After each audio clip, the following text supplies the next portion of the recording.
Ce que j'ai compris en fait à l'école avec Maître Zhong, j'avais été dans une école en fait d'un de ses disciples avant, Maître Chen Shixin. Donc c'est lui qui m'a enseigné au départ. Donc on a fait la forme 28, et la forme 13 et la forme d'épée, et après la forme de tigre,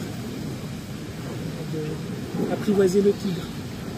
Donc en fait quand je regardais aussi les autres qui travaillaient, pour moi même je disais mais ça part dans trop de sens. Tu sais, il y a le tigre, après il y a le truc de dragon, après il y a les armes, après il y a ceci, après il y a du pakwa. Mais j'en sais beaucoup de choses différentes. Je me dis, j'ai pas envie de m'éparpiller. En fait, au départ, je voulais, si j'avais pu, que travailler en fait le côté tai chi et pakwa. Quand j'étais dans l'école en fait de Maître Zhong, au départ, c'est vraiment ce que je voulais faire. Mais après, quand j'ai vu Maître Zhong travailler, donc lui, ça aussi, il a passé 5 ans à peu près, 5-6 ans, quelque chose comme ça, dans une grotte. Là, il a approfondi, puis voilà. Et à mon avis, c'est là qu'il a aussi vraiment fait certains liens que peut-être il n'avait même pas encore à ce point-là quand il a enseigné la première génération de maîtres qu'il a formés. Donc la chose qui est intéressante, c'est là quand tu regardes Maître Zhong, tous les mouvements, tu te rends compte que c'est la même chose. Quand vous avez ce truc, par exemple, dans la forme 13, là, tout à fait au départ, vous retrouvez exactement ce même de waouh, quand il fait la forme du tigre, on le voit aussi ce ressort qui se comprime, qui bondit, et t'as l'impression comme que un ça animal peut pas claquer, voilà. Dans le tai chi. Et donc là, avec lui, tu vois, vraiment, c'est en voyant sa manière de bouger que j'ai compris pourquoi il a mis le curriculum tel qu'il a mis. Parce que tout est lié ensemble. Et aussi les qigong, vous retrouvez les mouvements de qigong, vous les retrouvez dans le tai chi, vous les retrouvez dans des... On est en train de faire l'épée, on retrouve les mouvements de qigong, de Hulu qigong, etc. On fait certains mouvements là, on retrouve le pakwa. On fait certains mouvements, on retrouve le shimi. Donc en fait, les différentes choses, on part de notre racine de tai chi, de nos qigong de base, puis après on va regarder pakwa, on va regarder dans le système taiji, on va regarder le fuchen, on va regarder le sabre, on va regarder le bâton. Mais en fait, ils vont tous enrichir et donner un autre point de vue sur le même travail. Et c'est pour ça que je dis, on ne se disperse pas. Et après, quand vous avez certaines bases bien assises, après, ça peut être super intéressant. Je sais comme le travail avec François. Pour moi, par exemple, la forme de Sun Wutang de Tai Chi, elle est magnifique. Mais aussi, Sun Wutang, justement, il est maître en pakwa et en shimi et en Tai Chi. Donc, son Tai Chi qu'il a créé, il incorpore tout ça. Mais à un très haut niveau. Donc à nouveau, quand tu as travaillé un peu ces autres choses, ça peut être super intéressant justement de travailler ces aspects-là. Mais si tu fais juste, allez, on va faire un peu de ceci et de cela, mais où est la cohérence? Mais c'est pour ça, pour revenir à ce que j'ai dit tout à l'heure, donc il y a un buffet, on donne beaucoup de choses. Pour vraiment apprendre, mémoriser, approfondir, choisissez un ou deux. Les autres, faites-les un peu comme ça, comme on suit une danse, etc. Et puis voilà, on apprend certaines choses. Mais la raison pour laquelle je vous les donne, c'est lié. Je vous donne, moi je fais toujours le truc dans ma tête et maintenant, enfin, je commence à plus comprendre le système. Au départ, j'étais même pas trop sûr sur certaines choses, même des choses que moi j'ai apprises à Wutang. Je me dis, est-ce que ça vaut vraiment la peine là? Enfin, après, il faut voir aussi par rapport à nos objectifs, etc. Donc je me suis dit, oh, là, franchement, tu vois. Et maintenant, je commence à voir, oui, donc si je vous donne un truc, c'est que quelque part, c'est complémentaire par rapport à notre travail. C'est quelque chose qui va vous donner un certain élément. Et comme ça, petit à petit, tu vois, par exemple, toutes ces histoires-là de Kobu, etc., tu sais, qu'on a, là, dans le pakwa, comme on travaille à plein sur ces choses-là, là, après, on comprend. Donc après, quand ça vient dans la forme de tai chi, ça a l'air de rien.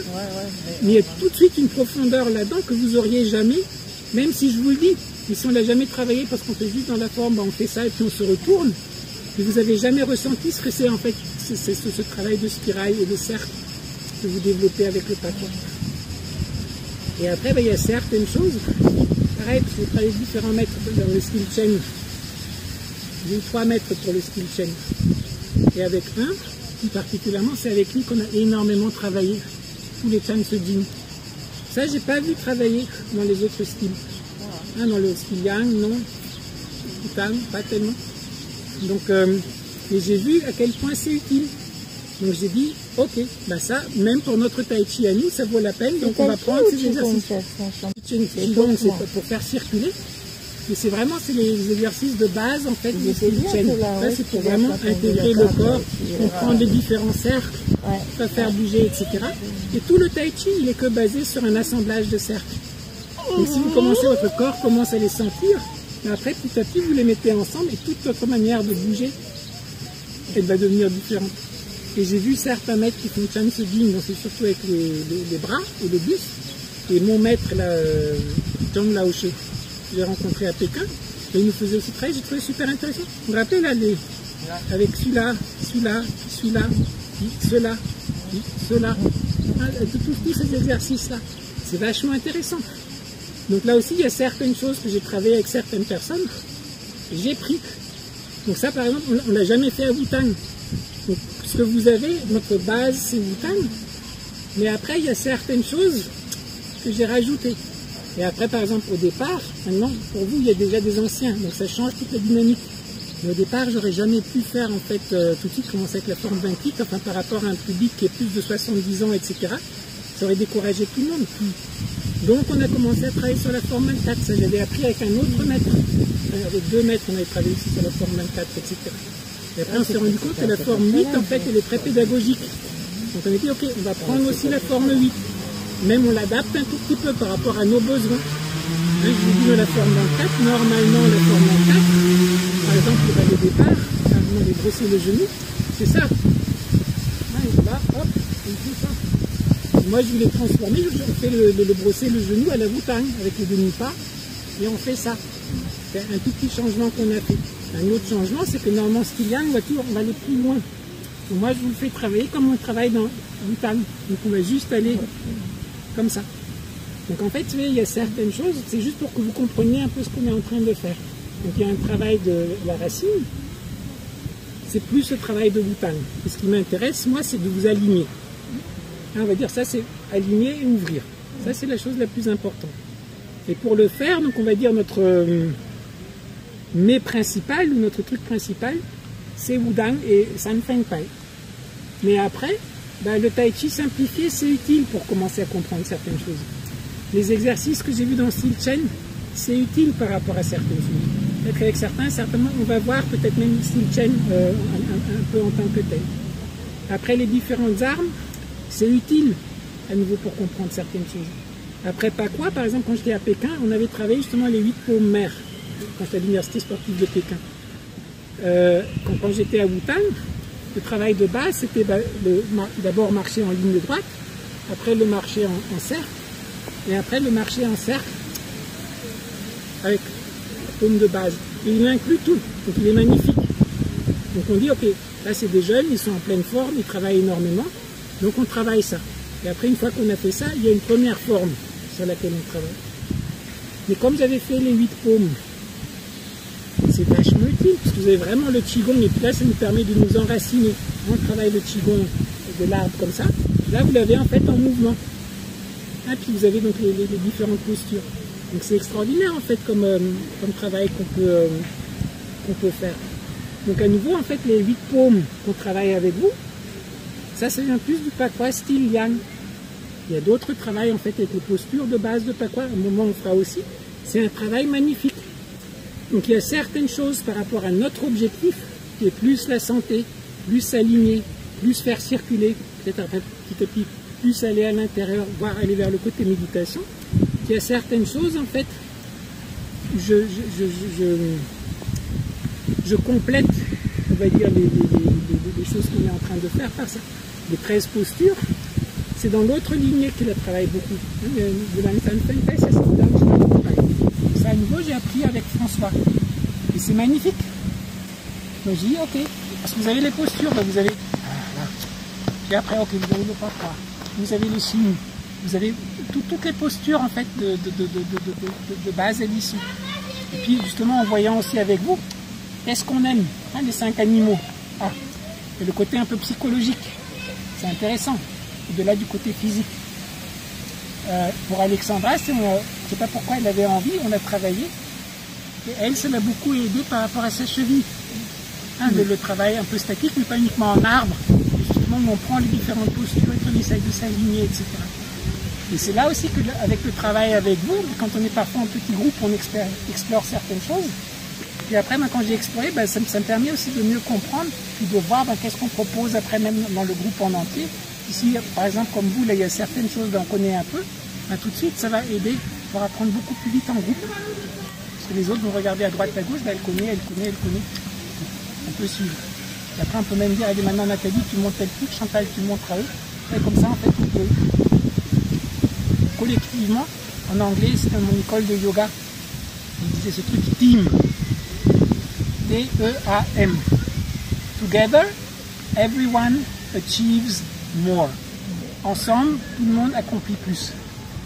Donc en fait, en travaillant ensemble, plus chacun monte, plus collectivement, on va pouvoir monter, on peut travailler mieux. Et donc voilà. Et donc en gros, si vous voulez, ça c'est aussi, je me suis rendu compte en fait en allant moins maintenant à Bhutan, parce qu'avec le Covid, là, les dernières années, etc., je ne suis pas allé. Et donc du coup, j'avais plus mes 6 mois par an, là, ou moins 4-5 mois par an de faire tous les trucs. Donc là, j'ai commencé à me rendre compte que les trucs, entre guillemets, externes, c'est vachement important aussi. Surtout, là, tu dépasses la cinquantaine, tu dis, ton corps, c'est plus pareil. Donc là, j'ai commencé à me rendre compte, non, aller courir, c'est important. Faire les stretching de base, c'est important. Retravailler un peu les coups de pied, etc., c'est important. Voilà. Alors qu'avant, je me rendais même pas compte, parce que pendant mes 4-5 mois à Bhutan, tous les matins, c'était tous les coups de pied, tous les trucs, tous les machins, etc.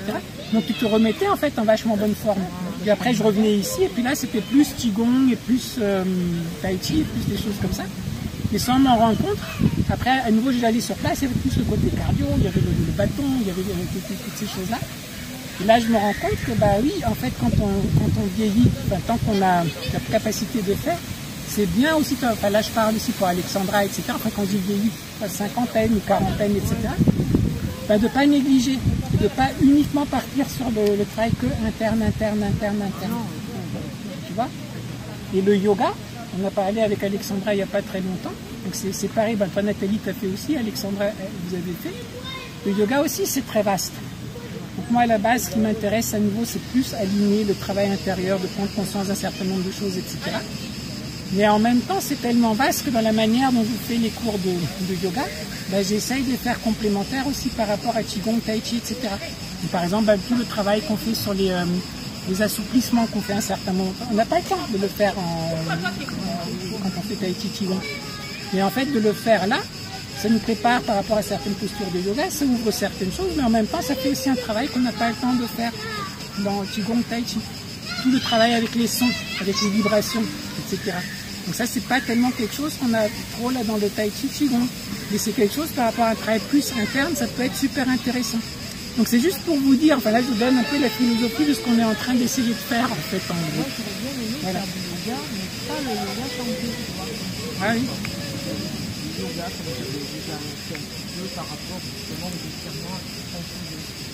Attention, on ne chante pas tout le temps non plus. Hein. Non, mais bon. Non, c'était un certain moment, mais justement, il y avait, on s'y retrouvait plus avec Alexandra.